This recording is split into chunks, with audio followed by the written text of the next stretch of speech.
Hello, my dear students. Today I want to share a little story with you, my story. I know that learning a new language like English is not easy. There are moments when you feel tired or maybe even think of giving up.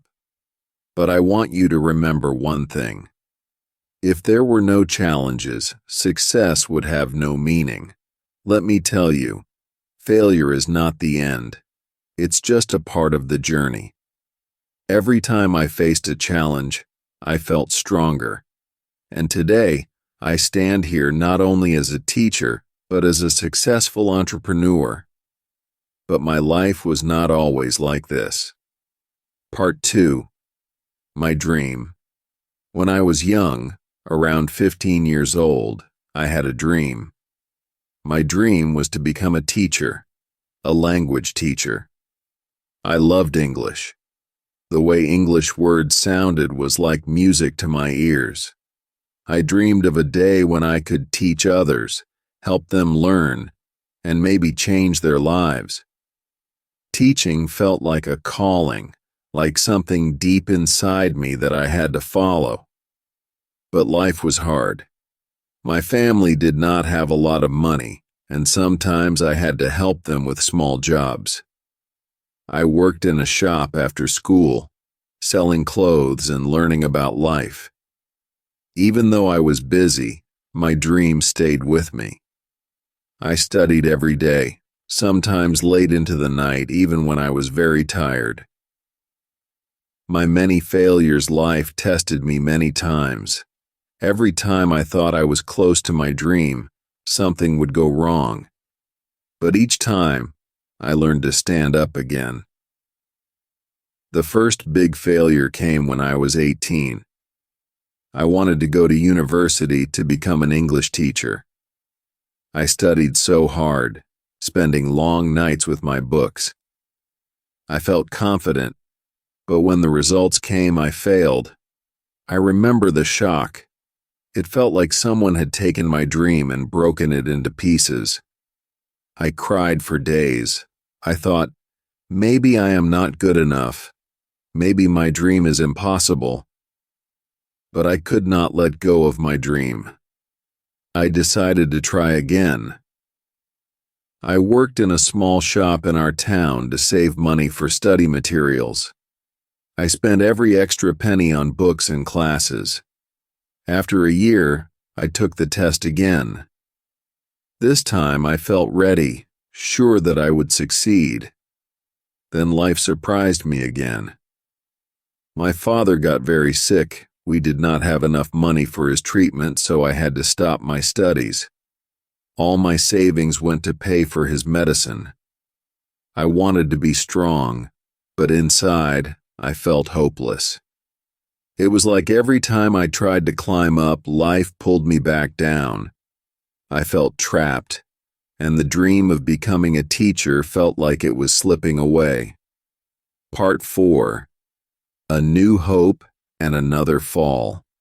After my father recovered, I decided to try one more time. I was a bit older now with more responsibilities, but I still wanted to be a teacher.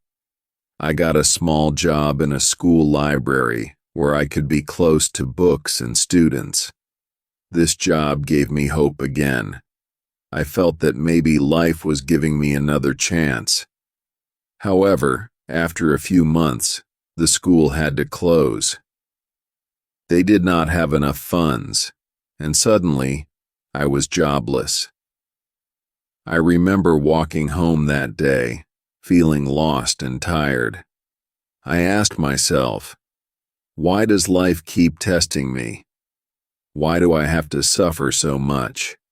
But every time I fell, something inside me refused to give up.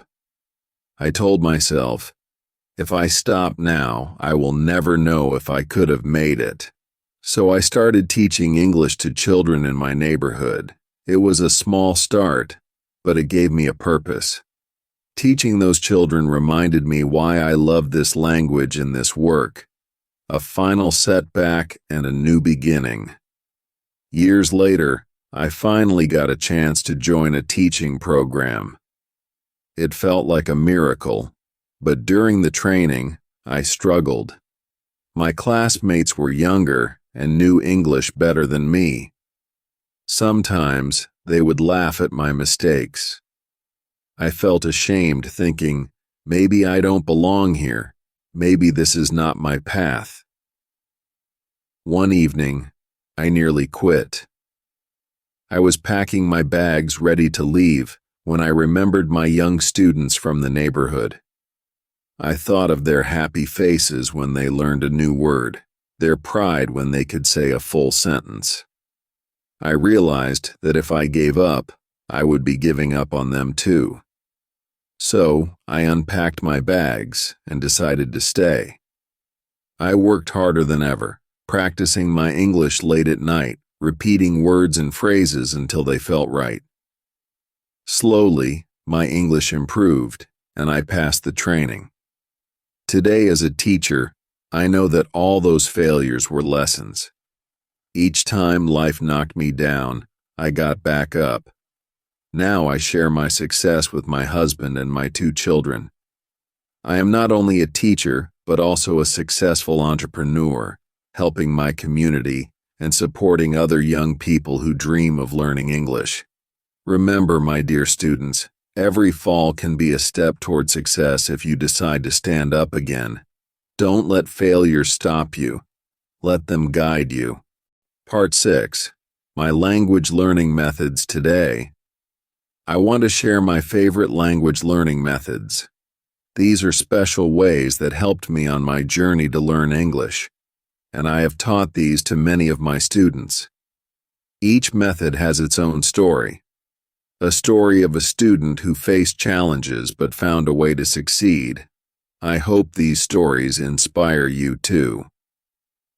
Method 1. Speak as much as you can. Let me tell you about Ollie. Ollie was one of my most dedicated students, but he was painfully shy. The idea of speaking English terrified him. One day he told me, "Teacher, I'm scared. What if I make a mistake? What if people laugh at me?" I smiled and said, "Ollie, mistakes are not something to fear. They are something to celebrate. Every mistake is like a step forward. Without them, we cannot learn." I encouraged Ollie to start with small, simple sentences like, "Hello, my name is Ollie, and I like to play football." Every day he practiced with me, repeating these phrases until they felt comfortable. At first, Ollie's voice was very soft, almost like a whisper. But gradually, he became braver. He started practicing with his friends and even strangers. Sometimes he would make mistakes and feel embarrassed, but I reminded him that every mistake was a sign of progress. Over time, Ollie's confidence grew. One day he volunteered to introduce himself in front of the whole class. I will never forget his smile as he said, "Hello everyone, my name is Ollie and I am happy to learn English with you." The whole class clapped and Ollie beamed with pride. Speaking every day, even just a few sentences, was the key to his success. Now he's one of the best English speakers in his family, and he even helps his younger siblings practice. Practice Method 2. Learn new words with fun activities. Learning vocabulary can sometimes feel boring, so I always try to make it fun. Miriam, one of my younger students, had a hard time remembering new words. She loved English but struggled with vocabulary. "Teacher," she would say, "I forget the words so easily." To help Miriam, I suggested that she draw pictures of each new word she learned. For example, when she learned the word apple, she drew a bright red apple and wrote the word below it. When she learned sun, she drew a big yellow sun with rays shining out. She created an entire notebook filled with colorful pictures of all the words she was learning. The notebook became her special English dictionary.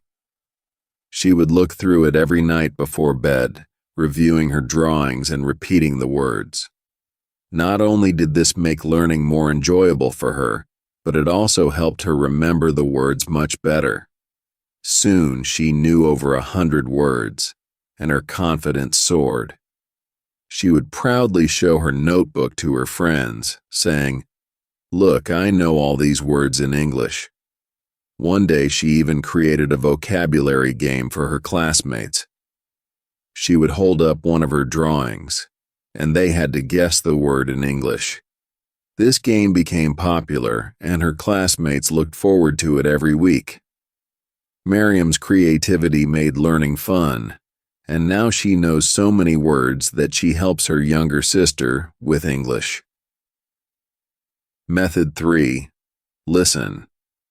Every day listening is one of the best ways to get used to the sound of English.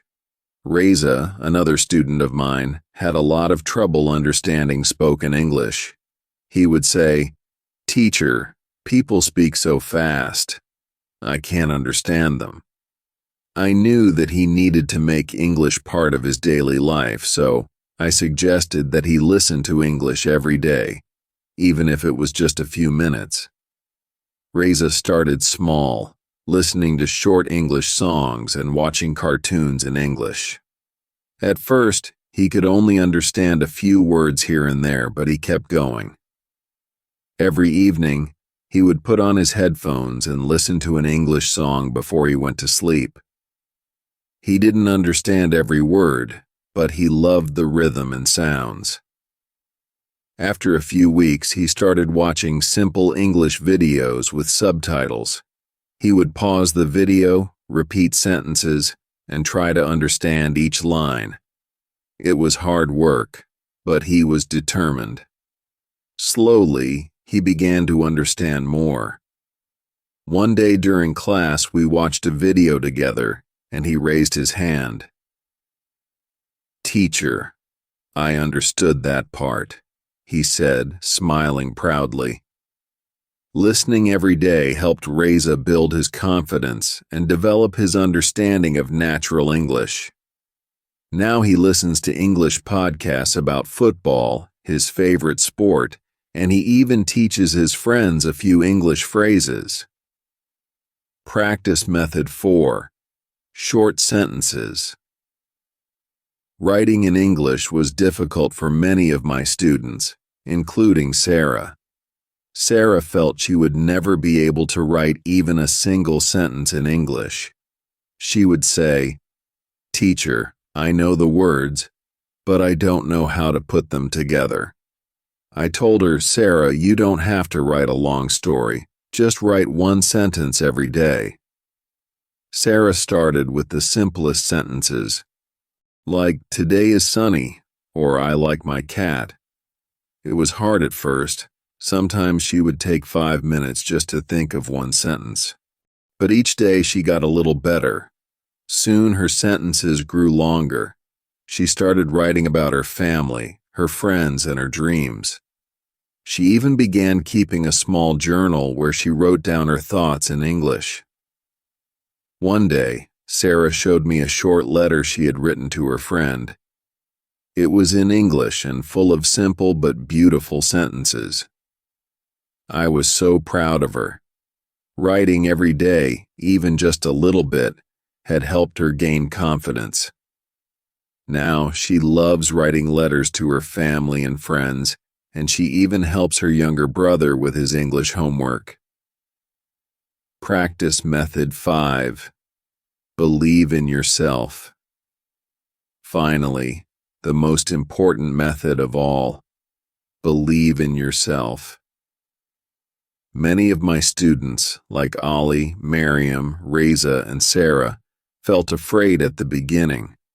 They thought English was too hard, or that they would never learn it. But I always told them, if you believe you can do it, you will succeed. If you believe you cannot, then you have already stopped yourself. One of my students, Ahad, had almost no confidence in his English. He would say, "Teacher, I don't think I can learn. English is too hard. I looked at Ahad and said, Ahad, your mind is very powerful. If you tell yourself it's too hard, it will feel hard. But if you tell yourself you can learn, you will start to see possibilities. To help him, I created small goals. Each week, I gave him a simple challenge, like learning 5 new words or writing 3 sentences. Every time he completed a challenge, I reminded him of his progress. Slowly, he began to see that he was making progress. One day, he came to me and said, "Teacher, I can do this." His eyes sparkled with confidence.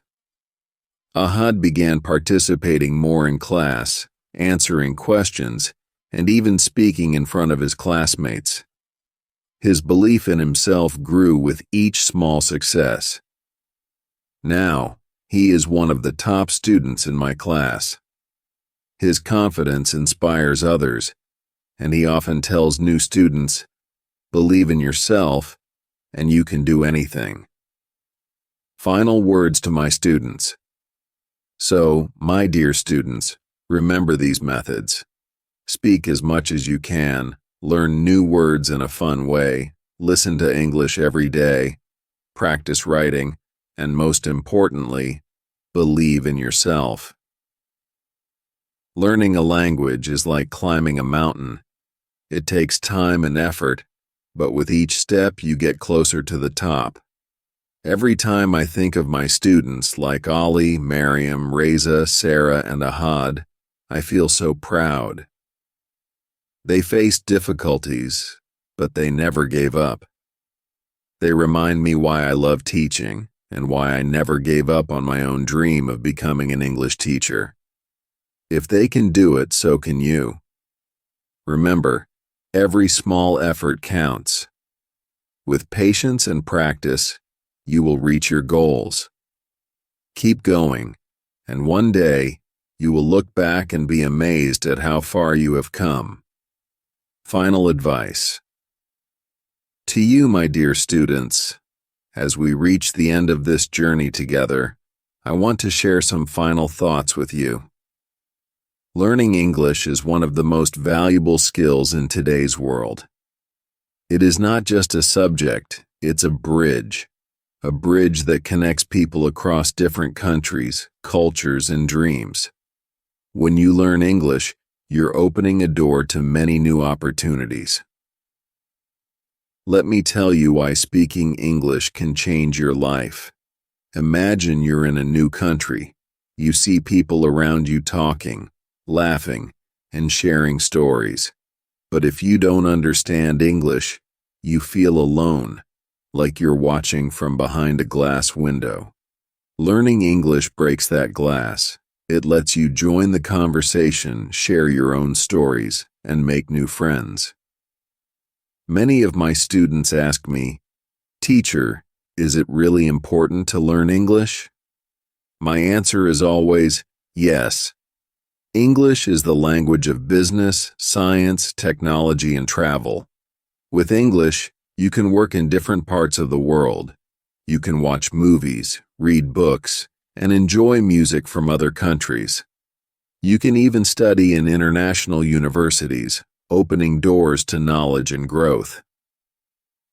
One of my students, Ali, dreamed of becoming an engineer and working abroad. He was very talented, but he knew that without English, his dream would be limited. So he worked hard, practicing every day. Now he works in a big company where he uses English daily, communicating with people from around the world.